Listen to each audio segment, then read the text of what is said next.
الحمد للہ رب العالمین والصلاة والسلام علی سید الانبیاء والمرسلین وعلی آلہ الطیبین الطاہرین واصحابہ الاکرمین اجمعین، اما بعد۔ بزرگان ملت، برادران عزیز، آج ہم اپنے وطن عزیز کی 75ویں سالگرہ آزادی کی مناسبت سے منا رہے ہیں۔ آپ جانتے ہیں کہ آزادی کا مطلب کیا ہے؟ آزادی کا مطلب چھٹکارا پانا۔ کس سے چھٹکارا پائیں گے؟ ظلم سے۔ کس سے چھٹکارا پائیں گے؟ جو چیز ہمارے لیے قابل قبول نہیں ہے اس سے چھٹکارا پائیں گے۔ جو چیز عدل و انصاف کے خلاف ہے اس سے چھٹکارا پائیں گے۔ جو ہمارے لیے نقصان دہ ہے اس سے ہم چھٹکارا پائیں گے۔ چھٹکارا اچھی چیز سے نہیں پایا جاتا، چھٹکارا انصاف سے نہیں پایا جاتا، چھٹکارا خیر سے نہیں پایا جاتا، شر سے چھٹکارا پایا جاتا، برائی سے چھٹکارا پایا جاتا، اور اس قسم کے تمام نقصان دینے والی چیزوں سے چھٹکارا پایا جاتا۔ اسی وجہ سے حدیث شریف میں آتا ہے، من رأى منکم منکرا فلیغیرہ بیدہ وإن لم یستطع علیہ فبلسانہ وإن لم یستطع علیہ فبقلبہ ذلک اضعف الایمان۔ بتلایا گیا کہ اگر تم کسی ناپسندیدہ چیز کو، نامناسب چیز کو، مکروہ چیز کو دیکھ رہے ہیں تو اس کو بدل دو۔ دیکھ کر خاموش رہنا اور اس سے انجان ہونا یہ اسلام میں نہیں بتلایا گیا۔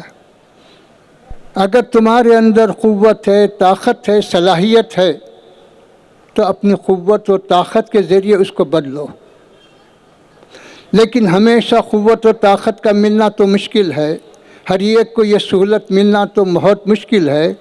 اس لیے فرمایا گیا کہ اگر اس کی طاقت نہ ہو، اس کی صلاحیت نہ ہو اور اس موقف میں تم نہ ہو تو کم سے کم اپنی زبان سے تو اس کو برا کہو، اس کی مذمت کرو، اس کے خلاف اپنی آواز تو اٹھاؤ، یہ تو کر سکتے ہو۔ اگر یہ بھی نہیں کر سکتے، یہ بھی طاقت نہیں ہے، یہ بھی اگر صلاحیت میسر نہیں ہے تو بتلایا گیا کہ آخری درجہ اس کا یہ ہے کہ کم سے کم تم اپنے دل میں تو اس کو برا سمجھو، کیونکہ کہیں یہ حکم نہیں دیا گیا کہ بری چیز کو اچھا سمجھا جائے، ظلم کو اچھا سمجھا جائے، یہ کہیں نہیں بتلایا گیا۔ تو یہ ہے۔ پھر اس کے بعد حکم دیا گیا کہ دیکھو،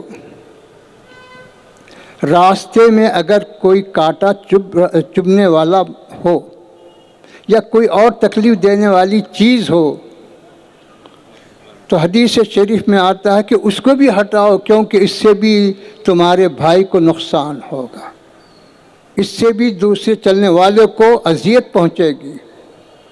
تو بتلایا گیا کہ راستے میں اگر کوئی کانٹا ہو یا کوئی تکلیف دینے والی چیز ہو تو اس کو بھی دور کرنے کا حکم دیا گیا۔ حالانکہ اس سے کوئی زیادہ نقصان تو نہیں ہے، قوم کا نقصان تو نہیں ہے، کسی قبیلے کا نقصان تو نہیں ہے، خاندان کا بہت سے بہت ایک آدمی کو تھوڑی سی تکلیف ہوتی ہے، لیکن اسلام یہ کہتا ہے کہ ایک فرد کو بھی، ایک آدمی کو بھی ذرا سی تکلیف ہو یہ بھی مناسب نہیں ہے۔ یہ اسلام اس کی تعلیم دیتا۔ اسی وجہ سے بتلایا گیا، حضور پاک علیہ الصلاۃ والسلام کا ارشاد ہے کہ تم میں اچھا آدمی وہ ہے کہ تمہارے خرابیوں سے، تمہارے شر سے یا تمہاری کسی بھی حرکت سے تمہارا پڑوسی محفوظ رہے۔ اگر تم اپنے پڑوسی کو محفوظ رکھتے ہیں تو وہ تمہارے لیے حق ہے، صحیح ہے، اور اس کے لیے بھی حق ہے۔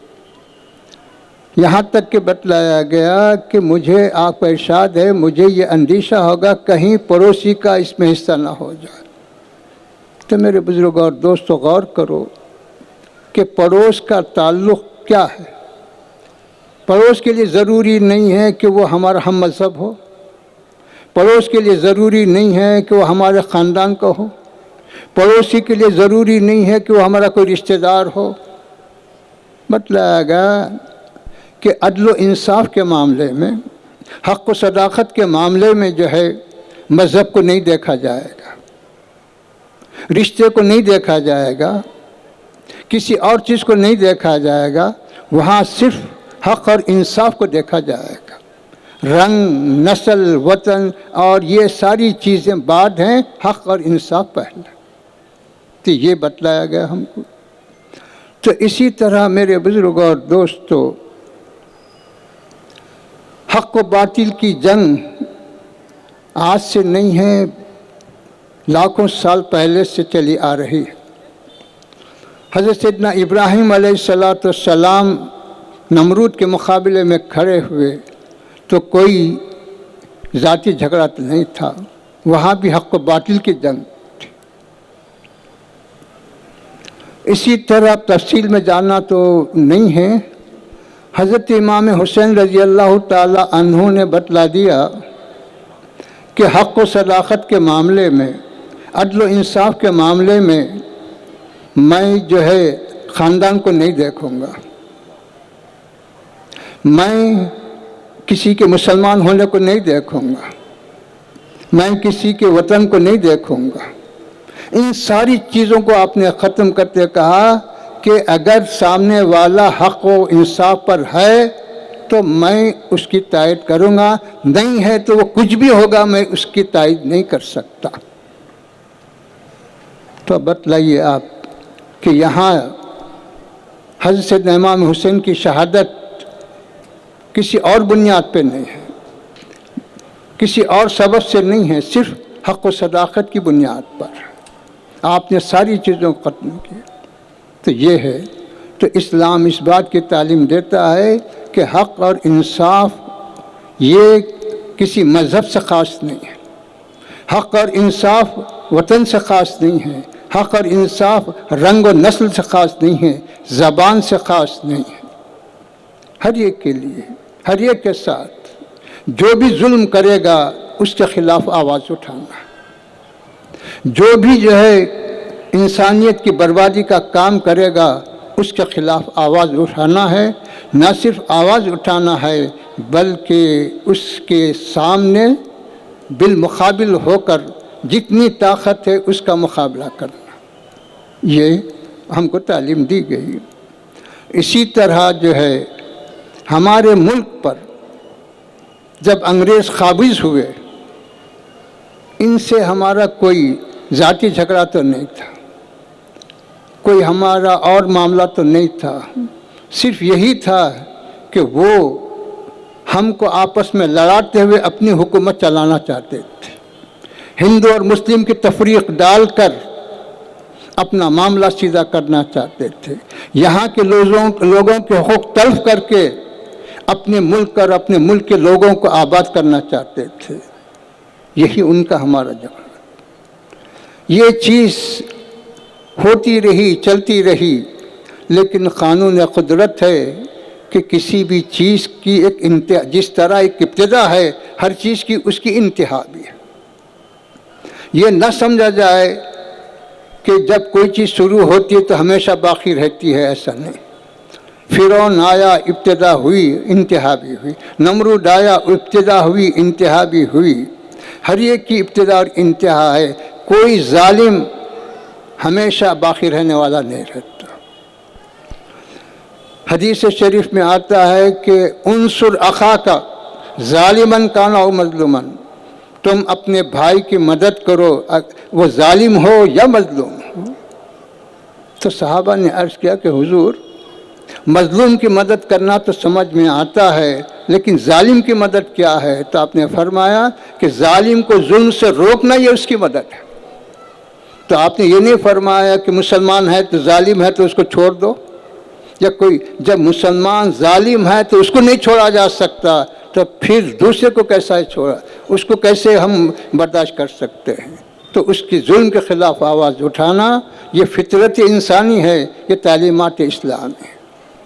تو اس طرح سے جو ہے اللہ سبحانہ و تعالیٰ کا ارشاد ہے کہ جب کوئی نیک مقصد کے تحت میدان عمل میں آتا ہے، والذین جاہدوا فینا لنہدینہم سبلنا، تو جو لوگ ہماری راہ میں مجاہدہ کرتے ہیں، کوشش کرتے ہیں، جد و جہد کرتے ہیں، ہم ان کے لیے اپنے راستے کھولتے ہیں۔ تو پہلے ہماری محنت، ہماری ہمت اور ہماری جو ہے اخلاص کی نوعیت، یہ چیزیں اگر پیش کی جائیں تو پھر بعد میں اللہ کی نصرت آتی ہے، اللہ کی مدد شامل حال ہوتی ہے۔ تو اس طرح سے ہمارے حضور پاک علیہ الصلاۃ والسلام ہجرت جو فرمائے، ہجرت کا مطلب کیا تھا؟ ہجرت کا مطلب یہی تھا کہ جائیداد چھوڑ دیں، مال و متاع چھوڑ دیں، خاندان و قبیلہ چھوڑ دیں اور ساری چیزوں کو چھوڑ دیں۔ لیکن اس کے چھوڑنے کا مقصد کیا تھا؟ اس کے چھوڑنے کا مقصد یہ نہیں تھا کہ ہم جو ہے حق سے جو ہے دور ہو جائیں یا حق کے معاملے میں سکوت اختیار کریں، یہ نہیں تھا، بلکہ یہاں حکمت عملی یہ تھی کہ ہجرت کر کے اپنے مظلوم بھائیوں کی مدد کی جائے، پھر اس کے بعد طاقت پیدا کر کے ان ظالموں کا مقابلہ کیا جائے۔ یہ مطلب تھا۔ ہجرت جو ہے کمزوری کی علامت نہیں، ہجرت اختیار کے ساتھ کی گئی، مجبوری کے ساتھ نہیں کی گئی۔ سراقہ جب پیچھا کر رہے تھے، حضور پاک علیہ الصلاۃ والسلام نے جب نگاہ ڈالی تو زمین میں دھسنے لگے۔ پھر جب توبہ کی تو پھر وہ آپ نے دعا فرمائی، وہ نکلنے۔ تو یہ اختیار والی ہجرت تھی، مجبوری کی ہجرت نہیں تھی۔ تو میرے بزرگ اور دوستو، ہم یہ نہ سمجھیں کہ صاحب ہجرت کا مطلب یہ ہے کہ کچھ بھی ہو ہم جو ہے خاموش ہو جائیں، کچھ بھی ہو ہم مجبور ہو کے یہ کریں۔ مجبوری نہیں ہے، اور مجبوری کی وجہ سے اگر کوئی خاموش رہتا ہے تو خیر اس کا اختیار ہے، لیکن شریعت کا جہاں تک حکم، شریعت کا جہاں تک معاملہ ہے وہ یہ کہ تم اپنے آپ کو مضبوط کرو، تم اپنے آپ کو متحد و متفق بناؤ، اپنے اندر اتحاد پیدا کرو، اپنے اندر ہمت پیدا کرو، اپنے اندر شجاعت پیدا کرو، اپنے اندر للہیت پیدا کرو، اور اپنے اندر خدا کی ذات پہ توکل پیدا کرو۔ یہ ہے۔ چنانچہ آپ دیکھتے اور سنتے ہیں، کئی وقت واضحوں میں آپ نے سنا کہ حضرت عمر رضی اللہ تعالی عنہ جو ہے ایک مرتبہ از راہ مصلیحت یہ فرمائے کہ تم لوگ زیادہ مہر مت باندھا کرو کہ جس کے ادائی کی طاقت نہ ہو۔ ایک عورت اٹھی کہنے لگی کہ اللہ اور اللہ کے رسول نے زیادہ مہر کی حد مقرر نہیں کی، تو اے عمر تم کون مہر مقرر کرنے والے حد؟ تو اسلام اتنی آزادی دیا کہ اگر تم کسی بھی چیز کو دیکھ رہے ہیں، سمجھ رہے ہیں، تو اس میں تم کو پوری آزادی ہے بولنے کی، اپنی رائے دینے کی۔ حضرت عمر ناراض نہیں ہوئے، حضرت عمر کا قول مصلحت پر تھا، لیکن جب اس عورت نے کہا تو فرمایا کہ ہاں تم صحیح کہتی ہو، تم بجا کہتی ہو۔ تو یہ نمونے ہمارے پاس ہیں، یہ مثالیں ہمارے پاس ہیں۔ تو میرے بزرگ اور دوستو، یقیناً آج کسی نعمت کے ملنے پر خوشی کا اظہار کرنا اور اس کا شکر بجا لانا، یہ بھی فطرت انسانی ہے اور اسلام میں اس کی اجازت ہے۔ کیونکہ انسان کو راحت ملے، سکون ملے، تو یہ دنیاوی زندگی کا مقصود ہے۔ ہم کو یہ حکم نہیں دیا گا کہ تم اپنے لیے مصیبت طلب کرو، تم اپنے لیے جو ہے رنج و غم کے کیفیت طلب کرو، یہ حکم نہیں دیا گا، بلکہ حکم یہ دیا گا کہ ہمیشہ یہ دعا مانگو کہ اللہ مصیبتوں سے بچا، اے اللہ فتنوں سے بچا، یہ دعا کرنے کا۔ اب مصیبت آ گئی تو صبر کرنا، مصیبت آ گئی یا کوئی فتنہ آ گیا تو اس کو دور کرنا ہے، لیکن فتنہ طلب کرنا نہیں ہے، یہ ہمارا کام نہیں۔ تو اس طرح سے یہ نعمت ہے، یہ راحت ہے، یہ سکون ہے، اس پر ہم کو شکر بجا لانا ہے اور اس کی بقا کے لیے کوشش کرنا ہے۔ اللہ سے دعا ہے کہ اللہ ہم سب کو ایک بنائے، نیک بنائے۔ صلی اللہ تعالی علی خیر خلقہ و نور عرشہ وعلی آلہ الطیبین و اصحابہ الاکرمین اجمعین برحمتک۔